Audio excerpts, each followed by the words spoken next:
Good morning. Welcome to the B.F. Anderson Technical Report for June the 11th. For the last couple of weeks, we've been stating that the best time to buy stocks is when things are terrible, but then start to get better. Now, last Friday, we had the unemployment rate come out, and it was a positive surprise. We dropped to 13.3%, so the data is improving, and it's just something to note. Now, on the NASDAQ, we hit an all-time new high at 10,000. We're in a very positive uptrend. Everything I'm looking at on the NASDAQ looks very, very positive. On a weekly basis, you can see we're still above that 35-week moving average, so we're basically on a buy signal on this indicator as well. Small caps, starting to see some improvement there. This is a monthly graph. This is showing the monthly change. We actually got back up to the moving averages for the first time since March and seeing improvement there. On the S&P 500, which is your large cap index, very positive pattern. You're seeing both moving averages starting to turn up. What you're looking for is a pattern like this, where you get a good, steady uptrend. Well, that looks like it might be unfolding. This is the NASDAQ on a monthly basis. You can see how pretty that is. That is a very nice pattern. Again, the NASDAQ hit an all-time new high. On China, we're seeing some improvement there as well. We are on a buy signal on China. The index basically hit a new high since March. Now, on the aggression index, this is really interesting. This is where we're doing a ratio of the NASDAQ compared to consumer staples, hit an all-time new high, acting extremely well. The moving average is in a very solid uptrend. This is the same indicator on a weekly basis where we're looking at it week over week. The lower moving average is turned up, which gives us the buy signal. Now, on the three economic indicators that we're following, this is interest rates. We'll talk a little bit more about interest rates later in the video. However, the price of oil has improved. You're seeing price of oil moving up, but not breaking above that 200-day moving average. Small caps, you're seeing a big improvement there. Got back above the 200-day, but has pulled back somewhat. Now, this is the biggest concern I have. Again, this is where we're looking at a put-call ratio, which is measuring fear and greed. So when you get up into this area, it tells you there's a lot of fear, a lot of cash on the sidelines, probably a pretty good time to be buying stocks. However, we're down here in the hot area. In fact, it's really hot. So if you have any stocks in your portfolio that you're uncomfortable with, this would be a good time to reevaluate and maybe even do a little selling.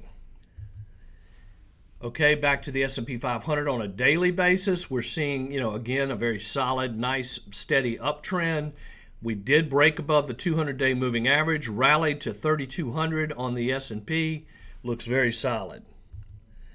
New lows on the New York Stock Exchange, nothing. I mean, we're really not seeing. We only had one new low yesterday. Very solid. Now, on interest rates, this is the yield on the 10-year Treasury note. As you can see, back in March, it really plummeted down to 0.5%, basically stabilized, rallied a little bit, but we broke out of a range. Then if you look at the price of the bond itself, you can see where bonds have sold off. What this is indicating is that economic activity is picking up, and it had a lot to do with the unemployment rate.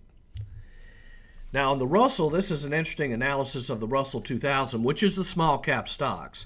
Now, I've gone back to 2009 because there's only one other time in history that this has happened. What I've got here is a rate of change for the last 50 days, which is approximately the change that's taken place since the low back in March. So you can see here, we really, back in 2009, we dropped. The rate of change dropped dramatically, then rallied dramatically, and then good things started to happen. Well, we're seeing exactly the same thing here. We dropped dramatically, rallying dramatically, and good things appear to be starting to happen here.